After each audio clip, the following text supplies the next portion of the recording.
Hi everyone, this is Maggie doing a review of Portrait of Pirates Perona.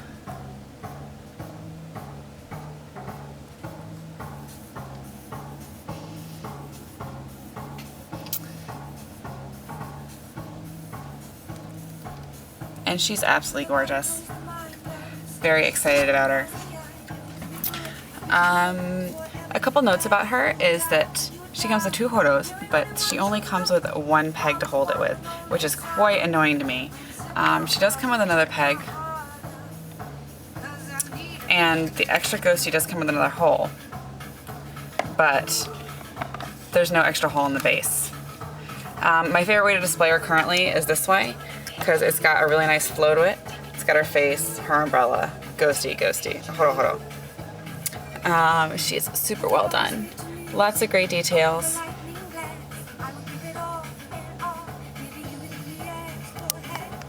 And her box is about 14 inches by 13 by 7 inches wide, so she can only be shipped via EMS. So you cannot ship her any other way. I paid about 8,000, like 980 yen altogether. She's a little over $100. A lot of people are griping about the cost of shipping her, but really, I mean, it's not a really big deal. You should snatch her up while you can, pay the extra shipping, it doesn't matter, just get her.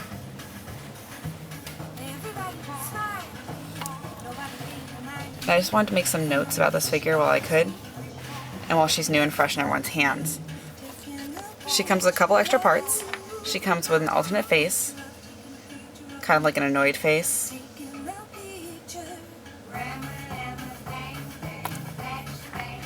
An extra arm, an extra hand. This hand is really nice and dainty, really well done, but if you use it for her, the umbrella rests on her shoulder and it goes behind her head, the umbrella does, which is really, really nice. And if you use this hand that she's currently using, the umbrella goes straight over her head. And she also comes with an open hand. Now, I did want to make a note about Perona and the horo specifically.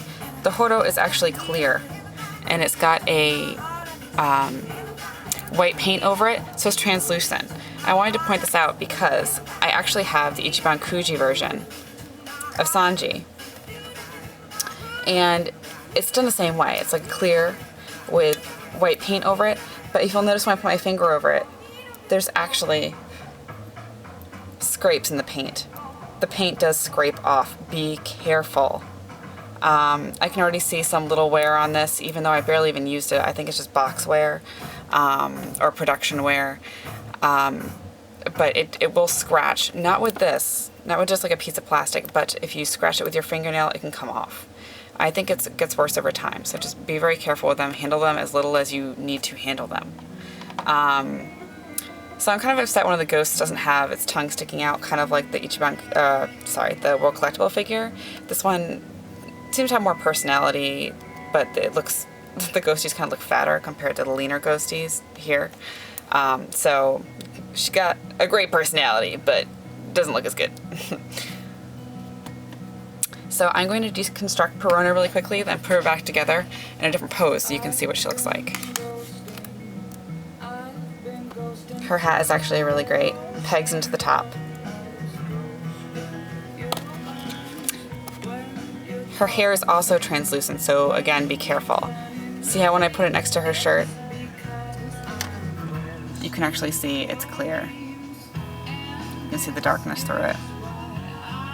So be careful with her hair, although it doesn't seem to be exactly the same kind of paint, so it might not have a problem. This has left and right pegs, so you know that actually says R for right. Her beautiful face. There's no paint errors on her that I have been able to find yet. Her hair is also translucent. I love how there's actually little holes here in between her bangs. Her lips are beautifully painted. This actually kind of squishes. Squish.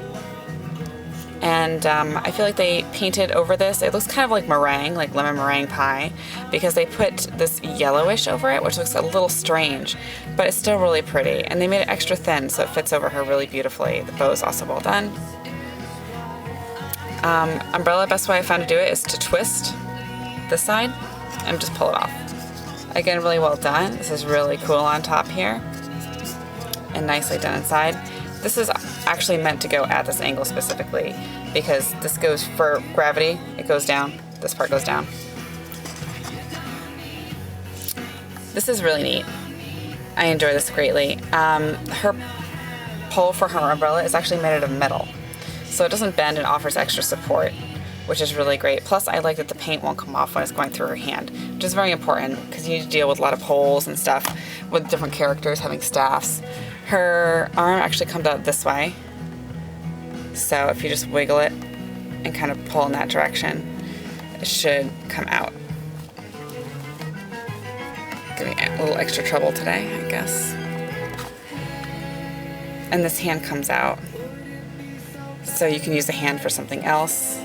Very pretty.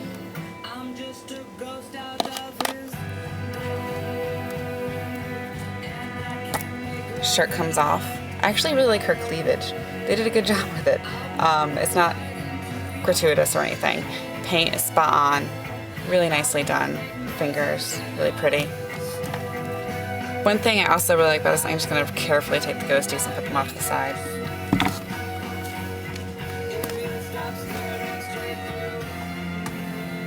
Definitely be careful with those.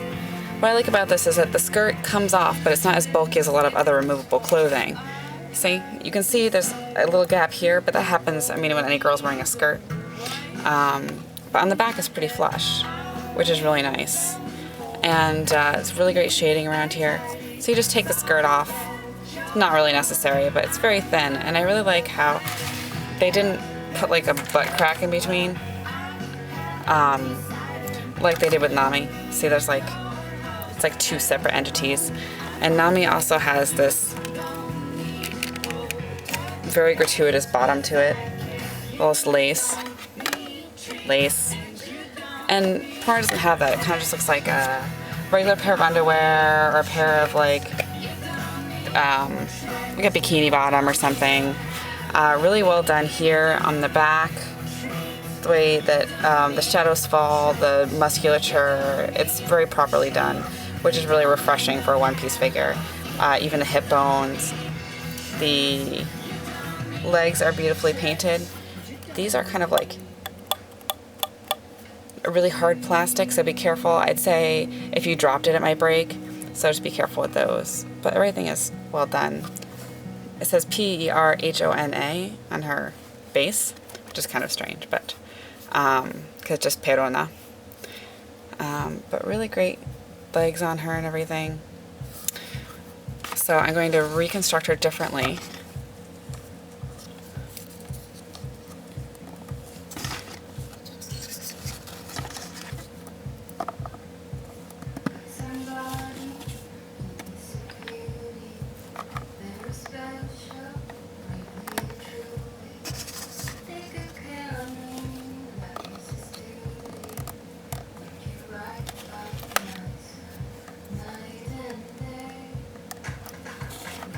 This kind of jiggles around. This isn't like Strong World Usopp, where it's just like a circle. They kind of learned their lesson, and they put an actual peg in there so it won't rotate, but it's still not very strong. That's why I kind of like how they set it up. It kind of lands on her shoulder, which is really helpful for balancing. I can try and put her other head on here. I actually like both faces with this. I like both faces. I like all the alternates you can use with this. I really do like everything about this figure. I'm having a hard time deciding how to display it, but I think with the horos is the best way. With both the horos, it's probably the best way to display it personally, is how I feel. This right hair piece gives me trouble a lot of times with this head. There we go. And again, her little hat.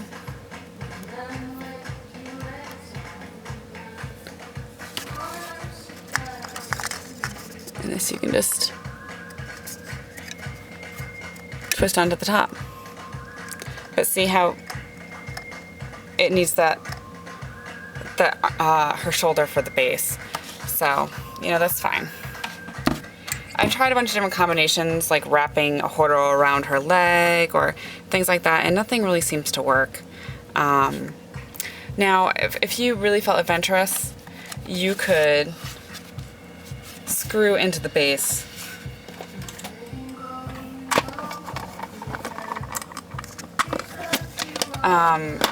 You can buy these kits places if you do models or anything. It comes with different screws, and you can screw in on the base. If you've, again, felt adventurous, if you're never going to sell it. I personally lately have learned never to say never, but this is probably about the proper size. It's 3mm. It looks about right. So if you wanted to, you could drill an extra hole and use this extra piece and put the other horo there. I found that if you're careful as well, you can find a way to balance it between her legs or somewhere. It will balance with the when you focus on the bottom here. If it gets into one of those niches, it will eventually balance, but I'm not going to bother with that right now. So if you really like her, which I can't see why anyone would not like this figure, I suggest to go out and buy her. I mean, it doesn't really matter about the shipping. Just don't care about it. Because you're going to regret it, and you're going to want to hunt her down a lot later. And it's just going to be a pain in the butt to pick her up later. You know, worry about what version and all that other stuff. It's just not worth the trouble. It's really not worth it. Just grab her from whatever store you can. I really don't understand why people are canceling orders just for the extra money for shipping. I mean, if anything, you can look at it on the bright side that you get your figure sooner, and you get it safe, and you get insurance on it. Because I would be heartbroken if this was lost. If something happened to her in the mail and you weren't able to get her again. So there's my Portrait of Pirates Perona, and I really hope everyone gets it and is very careful about ghosties, about the horos. You don't want anything to happen to them, and you definitely don't want the paint to rub off. Be careful of her hair, and definitely don't break her in any way, shape, or form. And play around. Find the best pose for you. All right. Happy hunting.